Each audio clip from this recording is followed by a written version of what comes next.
ஒரு நிமிஷம் வீடியோவை தள்ளி விட்டுறாமல் ஃபுல்லாக பாருங்கள்.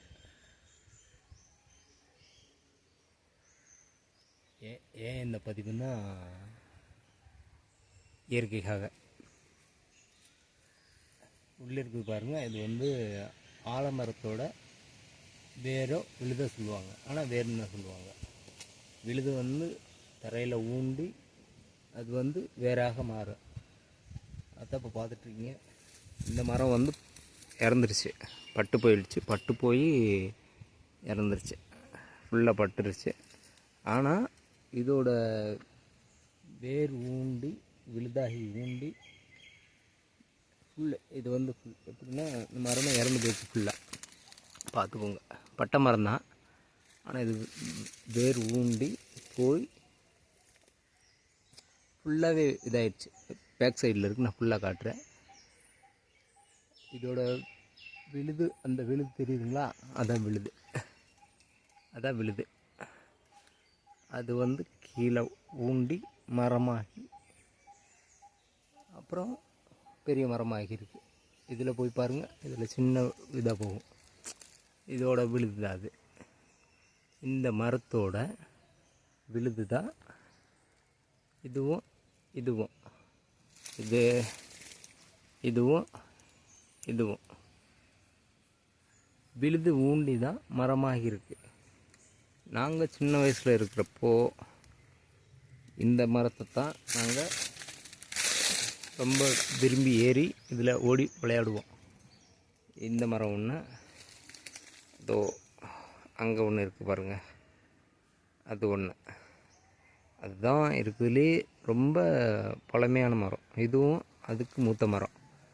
இது ரெண்டும் தான் ரொம்ப பழமையான மரம். இந்த ரெண்டு மரம் வச்சு, இந்த ரெண்டும் தான் சுற்றி இந்த மரமெல்லாம் வந்தது. ரொம்ப பெருசு. எங்கள் ஊரில் இது ஒன்று தான் ரொம்ப பெருசு. சின்ன வயசில் எங்களுக்கு விளையாடுறதுக்கு இந்த ஒரு இடம் தான் ரொம்ப அழகாக இருக்கும்.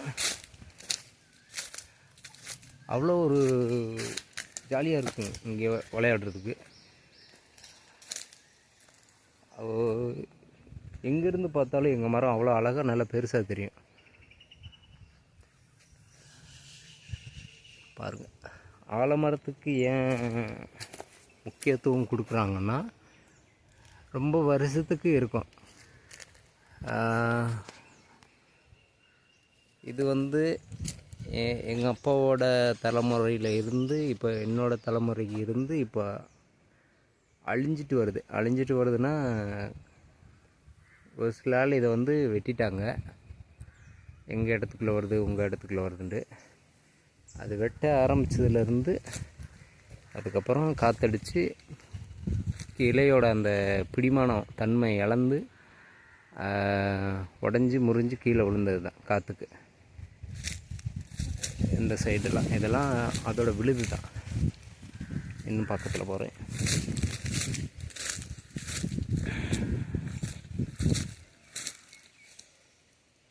அந்த மரத்தோட இந்த மரம் மாதிரியே அது. நான் சொன்னேன்ல பேக் சைடில் காட்டுறேன், இது அது இந்த சைடு தான் பாருங்கள். அதோட இந்த மரம் ஃபுல்லாக பட்டுருச்சு, பட்டு இறந்துச்சு. நல்லா பாருங்கள், நீங்களே இறந்து போயிடுச்சு. ஆனால் அதோட பேர் வந்து இறந்து போனாலும் எப்படி தரையில் ஊண்டி அந்த மரத்தை பாதுகாக்கணும் பாருங்கள். அது விழுது ஊண்டி பெருசாகிருக்கு. ஆனால் இந்த மரத்துக்கு உள்ளே தான் அந்த விழுது போகுது. இது ஊண்டி அதுக்கு ஊட்டச்சத்து கொடுத்து அந்த மரம் வளருது. தயவு செஞ்சு ஏற்கனவே ஒரு வீடியோ போட்டிருப்பேன்.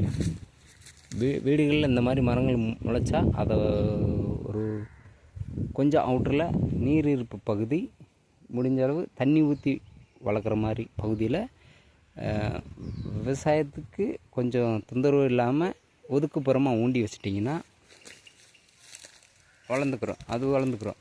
ஒரு குறிப்பிட்ட ஸ்டேஜ் வரைக்கும் நம்ம தண்ணி ஊற்றணும், அப்புறம் அதுவே பார்த்துக்கிறோம். ஆனால் நீர் இருக்கிற பகுதி, வேர் நல்லா ஊண்டி நிற்கிற பகுதி, ஏன்னா ஆழமான வேர் விடும். நிறைய பாறைகளில் பார்த்துருப்பீங்க, அதுவே பாறையிலேயே தண்ணி இல்லாமையும் பாறைகள்லேயும் முளைச்சி விழுது விட்டு ஒரு சில மலை இடுக்கில் இந்த மாதிரி வளர்ந்து நின்று பார்த்துருப்பீங்க. எங்கேனாலும் முளைக்கும். ஆனால் இந்த வயல்வெளி இந்த மாதிரி ஓரத்தில் போட்டிங்கன்னா அது அந்த மரம் எவ்வளோ டிஸ்டன்ஸ் அகலமாக வருதோ அவ்வளோ அகலத்துக்கு எந்த ஒரு விவசாயமும் பண்ண முடியாது. கீழே இலைகள் உதிர்ந்துட்டு இருக்கிறதுனால எதுவும் பண்ண முடியாது. அதனால் முடிஞ்சளவு விவசாய நிலத்தில் ஊண்டாமல் விருப்பம் உள்ளவங்க ஊண்டிக்கலாம். கொஞ்சம் ஒதுக்குப்புறமாக ஊன்றது நல்லது. இந்த மரம் இருக்கிற வரைக்கும் நாங்கள் நல்லா விளையாண்டோம். சின்ன வயசில் நல்லா விளையாண்டோம். ரொம்ப விழுதுகள்லாம் நிறைய இருக்கும். இப்போல்லாம் சின்ன சின்ன விழுதுகள் தான் இருக்குது. அந்த சைடு இருக்குது, ஒரு 2-3 விழுதுகள் இருக்குது. மேக்ஸிமம் இங்கே சின்ன பிள்ளைகள்லாம் யாரும் விளையாடுறதில்லை. இப்போலாம் விளையாட்டுன்னா மொபைலு இந்த மாதிரி ஒரு சில விளையாட்டுகள் வீட்டிலே விளையாண்டுக்கிறாங்க. நாங்கள் சின்ன வயசுலலாம் இருக்கிறப்போ எங்களுக்கு விளையாடுறதுக்கு செங்கலில் பொம்மை கார் மாதிரி செஞ்சு விளையாடுவோம். டயர் ஓட்டி விளையாடுவோம். இந்த மாதிரி. ஆனால் முக்கால்வாசி ஆலமரத்தில் தான் நாங்கள் விளையாடுவோம். இந்த மரத்தில் நாங்கள் ஏறாத இடமே இல்லை. எல்லா மரத்துலையும் ஏறி இருக்கோம். அதிகமாக இந்த மரம் தான் எங்களுக்கு நல்லா விளையாடுறதுக்கு ஒரு கை கொடுத்துச்சு. ஒரு நெருங்கின சொந்த மாதிரி இருந்துச்சு. அவ்வளோ ஜாலியாக அதில் விளையாடுவோம். ஒரு சில கண்டு வச்சுருக்காங்க உள்ள. கோயில் தான் இது. கண்டுகள் வச்சுருக்காங்க பாருங்கள். அது ஒரு இச்சி மரமோ அரச மரமோ வச்சுருக்காங்க. நல்லது தான்.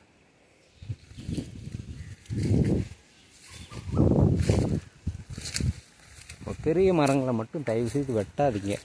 ரொம்ப இடைஞ்சல் அப்படின்னா நிறைய நாடுகளில் பார்த்துருப்பீங்க. நம்ம சைட்லேயும் பார்த்துருப்பீங்க. மரத்தை வெட்டாமல் கிளைகளை மட்டும் அகற்றிட்டு வேர்களோட அப்படியே பிடுங்கி அதை பொக்லைன் மூலியமாக, க்ரைன் மூலியமாக, ஜேசிபி மூலியமாக, இட்டாச்சி மூலியமாக அப்படி தூக்கிட்டு போய் வேற ஒரு இடத்துல குழி தோண்டி அதை ஊண்டி வச்சு அதை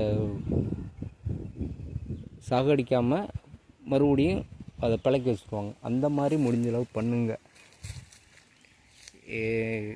ஏன் சொல்கிறேன்னா, இது வளர்ந்து பெருசாகிறதுக்கு பல வருஷம் ஆகும்.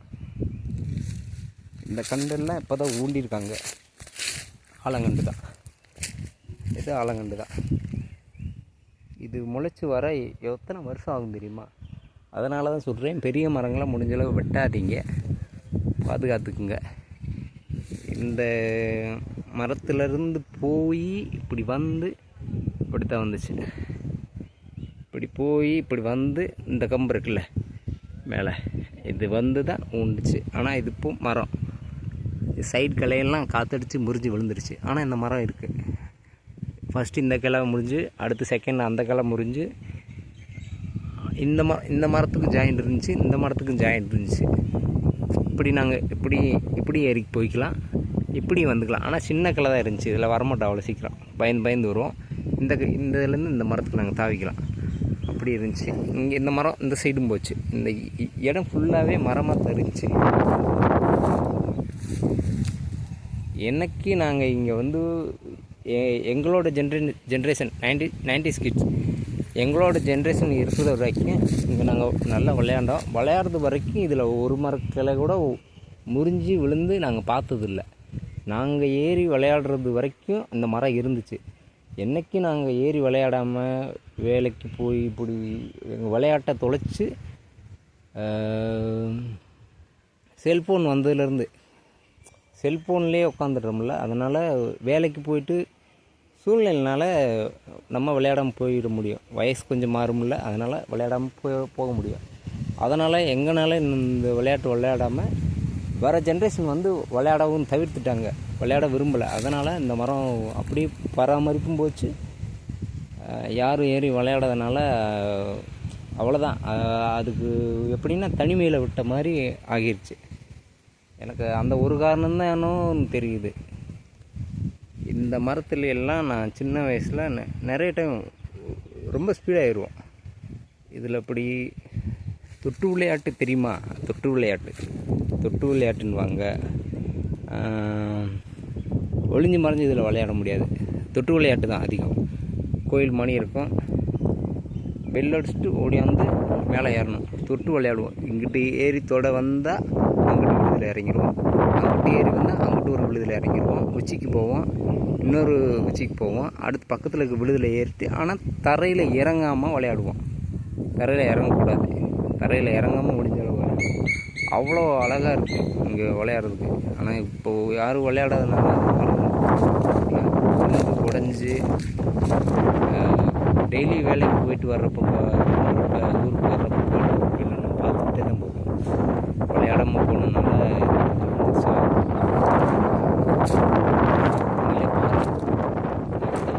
வெட்டியிருப்பாங்க தெரியுதுங்களா? அதோட நம்ம உடம்புல கை காலை வெட்டி இது பண்ண அப்படி இருக்கும். அந்த மாதிரி தன்னோட பிடிமானத்தை இழந்து இது பண்ணி முடிஞ்சு விழுந்துச்சு. இந்த மரத்தோட ஜாயினில் போனது தான் அந்த விழுது. அதுவும் எப்படி இருக்கும்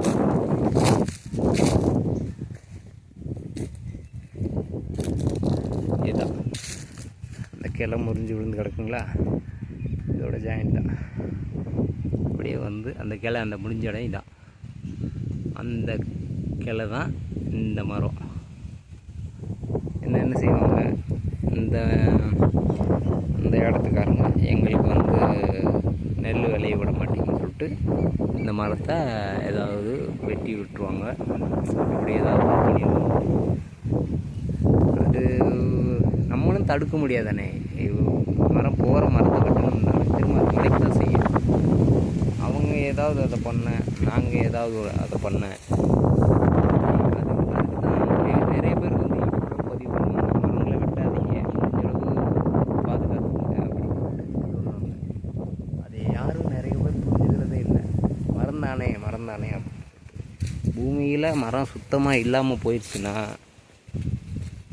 நம்மளும் அழிஞ்சு போயிடுவோம், பறவைகள் அழிஞ்சு போயிடும், பூமியில் தண்ணி இருக்காது, வெப்பத்தை மட்டும்தான் வாங்குவோம். வீட்டுக்குள்ளே ஏசி ஒன்று மட்டும்தான் போட முடியும், வேறு எதுவும் செய்ய முடியாது. குடிக்கிறதுக்கு தண்ணி கூட கிடைக்காது. ஆல்ரெடி தண்ணி எங்கெங்கே இருக்குன்னே தேடிக்கிருக்காங்க, வேறு கிரகத்தில் தேடிக்கிருக்காங்க. இருக்கிறத வச்சு பயன்படுத்தணும், இருக்கிறத பாதுகாத்து அடுத்த தலைமுறைக்கு கரெக்டாக கொடுக்கணும், சரியான முறையில் நமக்கு கொடுக்கணும். அதுதான் நம்மளோட வேலை. முடிஞ்சளவு மரத்தை வெட்டாதீங்க, தண்ணியை பார்த்து கரெக்டாக யூஸ் பண்ணுங்க. மரங்களை வளங்க. முக்கியமாக வீட்டுக்கு ஒரு மரம் நல்லபடியாக வளங்க. முடிஞ்ச அளவு வீட்டுக்கிட்ட மரம் வளங்க. வீட்டை ஒட்டி இல்லை, வீட்டை கொஞ்சம் தள்ளி, முடிஞ்ச இடம் இருந்தால் முடிஞ்ச அளவு கொஞ்சம் தள்ளி வச்சு மரங்களை வளங்க. நல்லது, ரொம்ப நல்லது. இங்கே வந்தால் ஈவினிங் டயத்தில் மைனா, குயில், காக்கா நிறையா இங்கே வந்து தங்கும், அதிகமாக தங்கும். சுற்று வட்டாரத்தில் இருக்கிற பறவைகள்லாம் இதில் வந்து தங்கும்.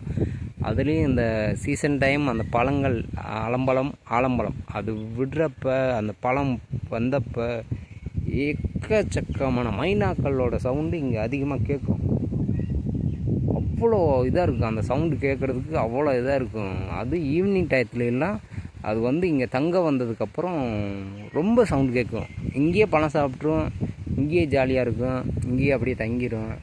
வீடு மாதிரி அது இருக்குது. நம்ம எப்படி நம்ம வீட்டிலே விளையாண்டுட்டு சாப்பிட்டு நம்ம வீட்டிலே தாய் தப்பனோட இருக்கோம், அதே மாதிரி இது வந்து மரங்களுக்கு வந்து அது அதோட வீடு, அதோட தாய் தப்பன்னு நினச்சி அங்கேயே சாப்பிட்டு அங்கேயே விளையாண்டுட்டு அது உயிரோடு இருக்கிறது வரைக்கும் அது இந்த மரத்துலேயே தான் தங்கு. அப்படி இருக்கிறப்ப நம்ம மரங்களை வெட்டிட்டோம்னா அது இன்னொரு இடத்துக்கு போகும், அங்கேயும் அதேமாரி சூழ்நிலை உருவாச்சுன்னா அந்த மரத்தையும் வெட்டுவாங்க. இப்படி ஒவ்வொரு இடத்தையா வெட்டிகிட்டே போனோம்னா அதே சூழ்நிலை தான் நம்மளுக்கும் வந்துட்டுருக்கு, வரும், இனிமேல் வரும், வந்துட்டு தான் இருக்குது, அங்கங்கே நடந்துக்கிட்டு தான் இருக்குது. சொல்கிறது புரியும்னு நினைக்கிறேன். வீடுகளை இடிக்கிறது, வீடு சரிஞ்சு போகிறது, நிலநடுக்கம் வர்றது, இப்படி நிறைய விஷயங்கள் இருக்குது. எனக்கு தெரிஞ்சதை நான் சொல்கிறேன். முடிஞ்ச அளவு இதை பார்த்துக்கோங்க, தெரிஞ்சுக்கோங்க, புரிஞ்சுக்கோங்க. கிராமத்து லைஃப்பில் தான் நாங்கள் வாழ்கிறோம். அதனால தான் என்னால் முடிஞ்ச பதிவு ஆரம்பத்திலே சொல்லியிருப்பேன். யூடியூப்பில் நிறைய விஷயங்களை ஷேர் பண்ணிக்கிறதுக்காண்டி யூடியூப் சேனல் ஸ்டார்ட் பண்ணியிருக்கேன் அப்படின்னு சொல்லியிருப்பேன். வீடியோ பிடிச்சிருந்தா லைக் போட்டுருங்க. கருத்து ஏதாவது தெரிவிக்கிறதா இருந்தால் கருத்து தெரிவிச்சுக்குங்க. வீடியோ அடுத்தவங்களுக்கும் ஒரு விழிப்புணர்வு காட்டணும்னா ஷேர் பண்ணி விட்டுக்குங்க. உங்களோட விருப்பம். வணக்கம். நான் உங்கள் காசி, மதுரையிலேருந்து.